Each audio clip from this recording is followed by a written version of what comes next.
من يهده الله فلا مضل له ومن يضلل فلا هادي له. أشهد أن لا إله إلا الله وحده لا شريك له. أشهد أن محمدا عبده ورسوله لا نبي بعده. اللهم صل وسلم وبارك على محمد وعلى آله وصحبه أوصيكم وإياي بتقوى الله قال الله تعالى في القرآن الكريم: أعوذ بالله من الشيطان الرجيم. يا أيها الذين آمنوا اتقوا الله حق تقاته ولا تموتن إلا وأنتم مسلمون. يا أيها الناس اتقوا ربكم الذي خلقكم من نفس واحدة وخلق منها زوجها وبث منهما رجالا كثيرا ونساء واتقوا الله الذي تساءلون به والأرحام إن الله كان عليكم رقيبا. يا أيها الذين آمنوا اتقوا الله وقولوا قولا سديدا يصلح لكم أعمالكم ويغفر لكم ذنوبكم ومن يطع الله ورسوله فقد فاز فوزا عظيما. قال رسول الله صلى الله عليه وسلم: فإن خير الحديث كتاب الله وإن أحسن الحديث هدي محمد رسول الله صلى الله عليه وسلم وشر الأمور محدثاتها وكل محدثة بدعة وكل بدعة ضلالة وكل ضلالة في النار.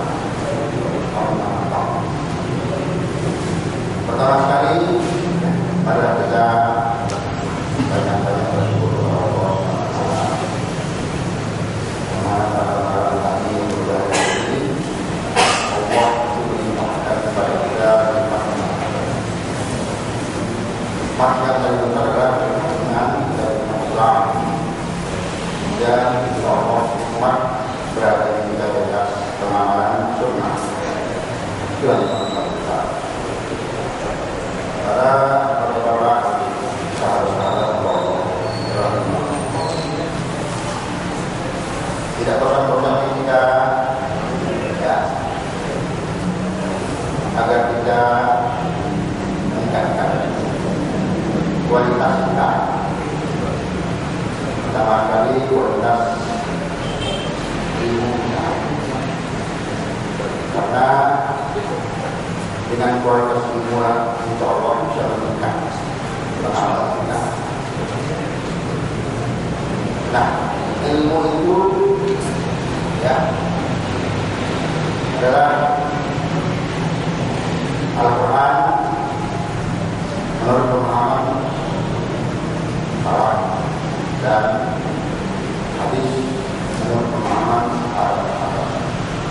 Oleh itu, mari kita ya menegur kembali apa-apa yang telah ditinggalkan oleh para sahabat. Yang paling penting adalah masalah bagaimana kita supaya membersihkan hati kita masing-masing.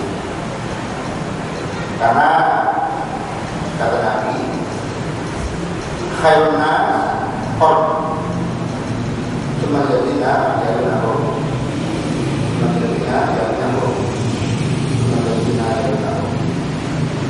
Sebaik-baik manusia adalah masa buruk, masa buruk. Kita belajar bagaimana manusia di zaman Rasulullah hidup. Ya, kita semua tahu di zaman Rasulullah SAW sangat sedikit pertikaian, sangat sedikit. Pada pertikaian mereka langsung bertanya kepada Rasulullah SAW. Dan Rasulullah memberikan penjelasan dengan jelas, ya, sejelas-jelasnya. Jelas kita.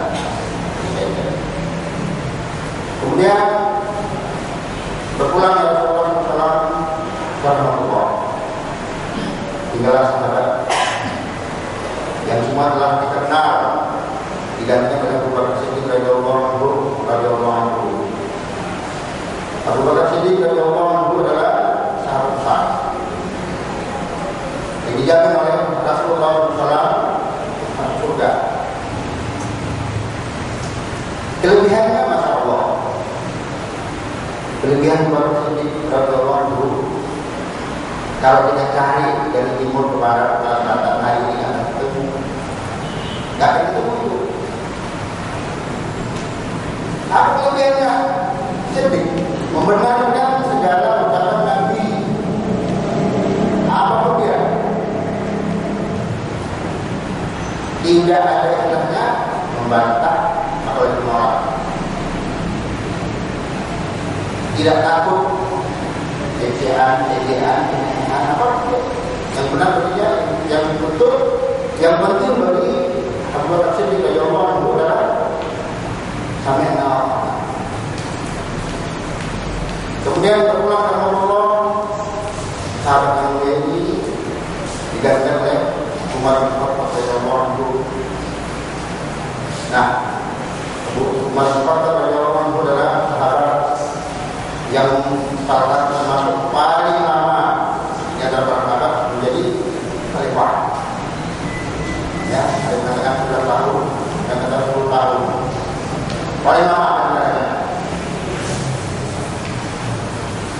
Di sini para sahabat yang lain, wahai para tokoh masih dalam keadaan katakanlah bersatu padu, ya, di mana mereka semua mendukung program Abu Bakar Siddiq radhiyallahu anhu. Absen dukung. Kenapa itu? Karena hati yang mereka terikat, wahai para ikhwan, para sahabat Allah, kita terikat dalam kesatuan yang utuh.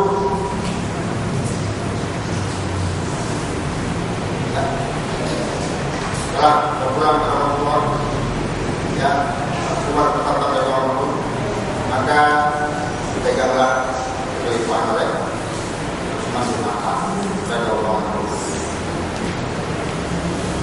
Utsman bin Affan radhiyallahu anhu, beliau telah diberitakan oleh Rasulullah SAW, beliau akan terbunuh.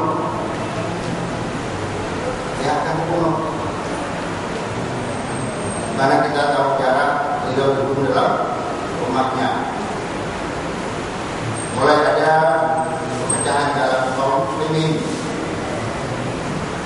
Ketahuilah para sahabat Allah, syaitan atau iblis selalu mengintip, ya, selalu mengintai jiwa kita masing-masing. Maka kita harus hati-hati, wahai para sahabat Allah,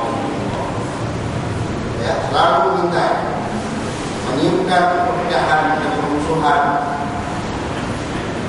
Maka cara yang paling baik untuk menjaga hati daripada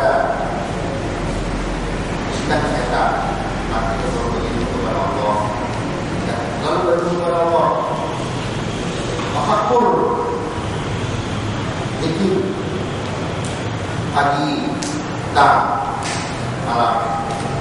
Alladzina yadhkuruna Allah yawma qiyamihim wa yatafakkaruna fi khalqi samawati rabbana ma khalaqta hadza batilan subhanaka wa qina adzabannar. Para ikhwan Allah yang berkumpul, terus berlindung dengan mengungkap sejarah ini. Mari kita berusaha semaksimal kita masing-masing menjembatani, ya, menjembatani. Kalau ada di antara kita satu sama lain mulai ada retakan, maka kita harus tampil menjembatani. Kalau tidak, itu akan membesar.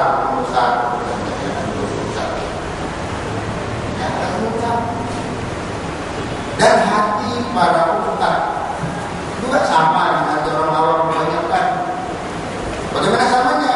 Selalu, ya, diintip, diintai oleh setan tadi.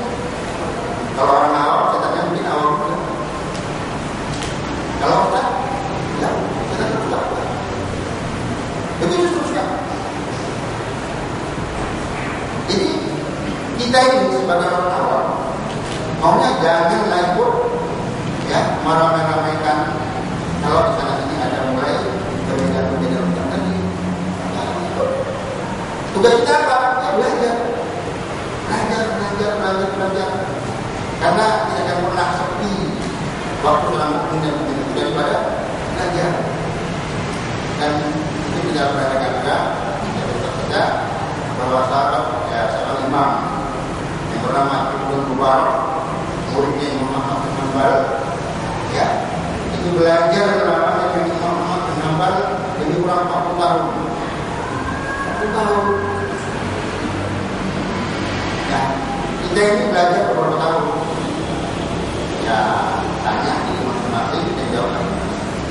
Jadi sampai kita nggak banyak komentar misalnya ini. Kita banyak tahu diam, ya, diam. Karena ramenya pekerjaan tadi apabila dikomentari oleh orang-orang awam, ya, dikomentari oleh orang-orang. Jadi itu sangat. Ya seperti itu, ya dibuat katakan kami, ya sebagai orang tua, ya seperti itu ada, itu orang tua, ya. Maka tugas kita adalah belajar. Ya, Imam Ahmad ditanya oleh muridnya karena sibuknya. Apa katanya muridnya tadi? Wahai saya, kapan kita jalan? Maka Imam Ahmad menjawab, nanti kalau kita sudah masuk surga. Ya, nanti kalau kita sudah masuk surga beristirahat. Nah, bagi kita di dunia ini tidak ada. Ya, tidak ada. Setelah dari nafkah siang hari, malam hari waktu belajar. Ya otomatis wattaqullah mastata'tum. Bertakwalah kamu kepada Allah sebatas kemampuanmu. Tapi sebatas kemampuan itu bukanlah kita harus bahasa. Aku capek. Sekali lagi. Nah, akhirnya itu apa? Pukul. Maka kita pukul kan? Malas. Ya. Pernah bisa menyebutkan tidak usah. Malas adalah penyakit. Ya, penyakit. Apa katanya? Setelah menikah antara sekolah yang bernama malas dengan bernama nanti. Nah, ya kan? Setelah menikah sekolah yang bernama malas dengan bernama nanti. Maka lahir anak yang bernama penyesalan. Ya. Lahir anak yang bernama penyesalan. Kalau misalnya kepentingan nanti besar di akhirat sana, nanti di akhirat orang besar. Dia sanggup nyari sholat malam umpamanya, tapi tidak lakukannya, besar. Dia sanggup berbakti pada ibu bapaknya di dunia ini, tapi tidak lakukannya, besar. Dia sanggup berinfak di dunia ini, tapi tidak lakukan, besar. Apalagi tidak sanggup dia lalai daripada kepada Allah SWT. Ini besar lagi. Maka kita ya supaya tidak menyesal, maka hari ini ya untuk akan datang. Mari kita kejar ya, semampu kita hari ini sudah semampu. Kemudian jangan kita memponis-ponis, jangan memponis-ponis. Ya. Kalau kita memponis, ya apalah daya seorang awam memponis orang berilmu, nggak ada gunanya. Kalau tak tahu, tanyakan saja, ya. Itu bagus daripada ngomong seperti ini. Nah, maka saya teringat sebuah ayat dalam surah Al-Qur'an ya. Kita bikin matawaidnya. Alhamdulillah ini saya berarti innamal mu'minuna ikhwah. Wa'budu baina akhawaykum akhawaykum. Wattaqullah la'allakum turhamun. Sungguhnya orang itu bersaudara. Saudara ya, saudara. Kalau kan mau dia, kalau dia ibu, apalagi pokoknya yang tidak nyeleneh. Yang nyeleneh itu mengatakan ada nabi yang enggak berlana, nyeleneh namanya. Nah, mari kita menganggap mereka saudara kita. Bagaimana kita mendapat mereka? ya mereka kita hormati, ya kita hargai, dan adakan hubungan silaturahim. Salah satu cara yang lebih baik untuk kita bicara jangan kasar. Kalau kita melihat kesalahan sahabat kita, menegur jangan kasar. Tegur dengan lemah lembut. Ya. Itulah yang menegur. Dan ini kan memerlukan waktu. Dan ini memerlukan kesabaran. Kita mau bergaul dengan tetangga kita yang notabene mungkin berbeda katakanlah manfaatnya dengan kita, ya katakanlah manfaat. Apakah kita harus bersikap tegas sama mereka? Tidak. Kita harus mengucapkan salah, ya harus salah. Ya. Kalau dia ada kebutuhan, kalau kita sanggup bantu. Kalau dia datang kepada kita tidak mau bantu semua kita. Ya, ada sebuah kisah, ya, tapi kisah saudara kita Muhammadiyah, karena saya berbaca belajar Muhammadiyah.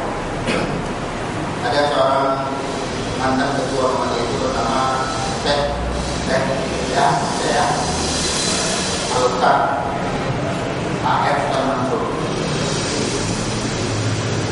Beliau ini semasa hidupnya tinggal di lorong-lorong, ya, lorong-lorong.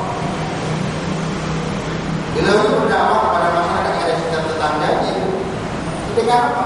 Dengan modal kebutuhan. Kan? Di dalam surat Al-Mudassir itu sudah bacanya kelompok 5 masalah. Lam nuktimu miskin. Orang itu masuk neraka, salah satu penyebabnya apa?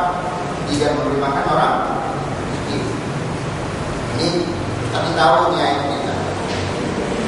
Maka setiap hari, ya, dengan kemampuan yang ada padanya, dia solusinya masak apa? Demi kalau bukan orang Padang lapen, yang lepas atau tinggi atau betul timbul berapa? Setiap hari diantar itu ke tetangganya. Giliran, kalau jadi ada yang bernama Roh Islam, itulah karena ayat tertentu. Ini perlu kita jiwa cara berdakwah. Demi berapa lama dari sekarang? Lepas kita bilang. Tiap hari rumah tetangga itu mungkin giliran. Kemudian dia wakil, ya, dengan sopan santun, dengan lemah lembut. Kita tahu, maaf sekali lagi, di daerah Jawa Tengah itu mayoritas kaum muslimnya banyak paham, memahami, ya, paham agama ini juga pedalaman agama. Inilah didakwah. Tapi dengan modal tiap hari lepas atau sedih atau tentu, ya, alhamdulillah bisa dia merubah pahamnya. Ya, bisa merubah. Pindah ke dalam tertolong. Suatu ketika berlama Islam, beliau ini yang punya rumah, ya, diberi hadiah oleh mantan muridnya seperangkat alat bangunan rumah. Kalau dulu kan kayu, ya kan, roti, ya. Nah, ini yang namanya atap rubia. Sing itu ada tapi itu barang memang, ya. Itu barang memang. Jadi seorang bilang oleh almarhum Ustaz Mansur bahan itu bangun rumahnya. Ya itu Pak. Sewa terus. Di tengah jalan dia ketemu dengan mantan murid tadi mau pulang keluar alat bangun tadi. Maka setelah bersalam cerita mereka dialog singkat. Akhirnya tanya, bagaimana kabar? Bagaimana kabarmu sekarang? Kata terkait termasuk. Lalu Ustaz, saya lagi susah. Kenapa? Kontrakan habis. Mau rumah nggak ada duit. Maka Ustaz bertanya, apakah kamu bisa cari kontrakan rumah nomor? pikir dia kalau bisa kata pemimpin. Nah ini bawa pulang ini. Bahan yang diberikan oleh mantan muridnya kepada dia, spontan diberikannya kepada mantan murid tadi balik. Itu bisa paling dekat dengan kita kan? Dekat. Ini siapa yang dihubungi? Para sahabat kaum Ansar. Ya, kaum Ansar. Dengan itulah tegaknya Islam. Nah kita apa yang kita lakukan hari ini? Kita paling bergelut untuk kehidupan anak istri kita. Dan selama ini kekurangan. Kita lupakan kan? Amfiku bisarra'i untuk berifadah kamu dalam keadaan lapang dan sempit.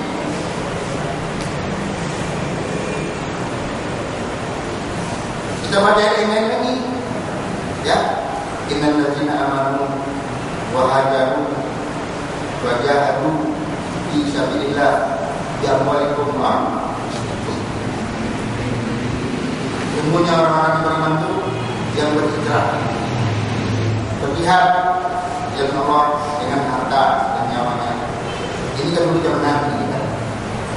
Sahabat Nabi tinggal di Mekah, hijrah ke Madinah. Perintah Allah. Setelah mereka hijrah ke Madinah, mereka berkehidupan dengan mereka bergaul dengan orang Ansar. 1 tahun di Madinah turun perintah atau datanglah perintah untuk berjihad ya Allah. Semuanya mereka berikan untuk jihad tadi, harta dan nyawanya. Ujungnya katakan apa? Ulaika yarjuna rahmatullah. Orang-orang yang berjihad dengan Allah itu adalah mereka yang mengharapkan rahmat Allah dengan harta dan jiwanya. Ya, orang-orang yang mengharapkan rahmat Allah adalah mereka yang berhijrah, berjihad ya Allah. Nah kita mengharapkan rahmat Allah. Tidak ada satu dari kita ini yang tidak mengharapkan rahmat Allah. Tidak ada. Kenapa sholat mungkin? Karena ini rahmat Allah. Kenapa menerima majlis taklim? Karena ini rahmat Allah. Nah, mari apa modal kita untuk rahmat Allah? Modal kita untuk meraih rahmat Allah apa? Kalau kita tidak punya harta, dia dengan ilmu. Yang punya ilmu dengan apa? Dengan sikap kita sama muslim. Sabar menghadapi kaum muslimin. Jangan kita mencaci, menghina, melecehkan ini. Karena dakwah itu sangat mudah mengucapkannya. Wahai para Tuhan Allah yang mengucapkan. Dulu sabaran yang paling pernah. Dia bagaimana sabarnya Rasulullah SAW. Nabi kita yang dia bagaimana sabarnya dia. Bagaimana sabarnya Nabi Allah Ayub alaihissalam. Bagaimana sabarnya Nabi Allah Ibrahim alaihissalam. Semua nabi itu memiliki kesabaran yang perlu kita teladan dalam segala hal. Maka kalau ingin kita Islam itu dipahami oleh kaum muslimin dengan benar, dengan kata lain kalau kita ingin Islam ini menjadi panutan di dalam kaum muslimin ini, kan ada bahasa kita. Karena kan Islam tidak menjadi panutan di dalam kaum muslimin, enggak. Nah, sekarang kalau kita ingin Islam itu menjadi panutan di tengah kaum muslimin, maka kita harus mengajarkan kaum muslimin itu bagaimana supaya pintar beragama. Ya, bagaimana kaum muslimin itu supaya pintar beragama. Apakah ini kita bisa duduk-duduk di rumah, santai dengan istri, memikirkan biaya itu untuk anak sekolah kita tanpa ada usaha? Jadi itu adalah mengajak manusia itu agar memahami Islam dengan benar. Nah, bagaimana kita mengajak kalau tidak ada ilmu kita?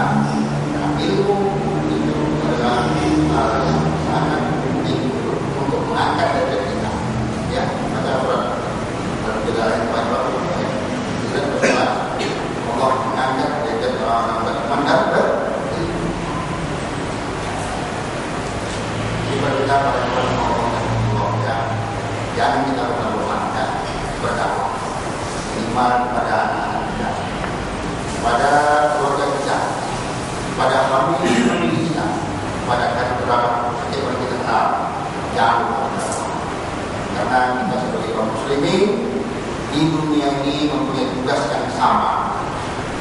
Islam apa? Mengembangkan Islam itu. Coba lihat kembali kepada Rasulullah. Rasulullah sendirian. Dia berdoa sahabat. Kalau terus sampai hari ini dan sampai di Islam yang negeri kita kira karena para ulama. Nah, kita ya tidak bisa jadi ulama tapi minimal mengatakan konsentrasi. Ya, kita jadikan anak sebagai teladan. Jangan kita jadikan anak sebagai ejean. Pokoknya kita berdoa pada anak tanpa kita kepada sama. Jadi untuk mengamalkan Islam adalah ilmu. Nah, saya tengok sebuah ayat dari Al-Fatihah ya. Wal yahsab alladhi nalau min qalbihi dzurriyyatan li'afa qalu 'alaihim fattaqullah wal yaqulu ya qawlan karima. Hendaklah kamu takut dan khawatir kalau kamu meninggalkan di belakangmu generasi lemah, anak cucu yang lemah. Hanya ini kita masing-masing dan buat-buat bagaimana anak kita yang kita tinggalkan hari ini. Kalau coba kita punya satu hati, lemah ini pertama lemah harta. Yang mana karena ayatnya berkaitan dengan harta warisan. Harta. Kedua baru lemah. Jadi kedua ini kalau kita mau rasanya, nggak mungkin lagi menggunakan harta kepada anak, karena itu kami setiap hari penghasilan pas-pasan. Maka tugas kita harus memperketat, ya, pendisiplinan Islam kepada anak kita. Ada dia jangan lemah iman, lemah harta, apa ini? Kalau sudah lemah harta ya sudah. Tapi maunya dia lemah, maunya kuat imannya, kuat ilmunya. Nah, buat ilmu ini bagi kita direct ya, kita giring anak kita ini untuk menghadiri majelis taklim. Kalau kita nggak mampu untuk nyawakannya pesantren, karena wahai kaum muslimin, nama Allah, rahimahullah, ilmu Islam itu ya yang betul-betul bisa kita pahami yang benar sudah dari dasar. Maka itu nomornya adalah pesantren. Dan ketahuilah, satu sen kita keluarkan untuk pendidikan anak tentang agama itu dianggap infak. Pokoknya bapak-bapak, sahabat saya ingin mencari tiap bulan mengeluarkan biaya untuk pesantren anaknya mungkin 500.000. Itu dianggap Allah infak full. Dianggap infak. Tapi sebaliknya, maaf ya, ada terlanjur di sekolah anak SMP. Itu uang habis dosa dapat. Sebagai kaum muslimin nggak pernah begitu kan? Kok dosa sekolah anak? Karena SMP itu anak udah banyak. Udah tahu lalu ini. Nah kita dekatkan tiap hari. Kita kumpulkan mereka tiap hari dengan lalu bisnya. Itu namanya takarruf.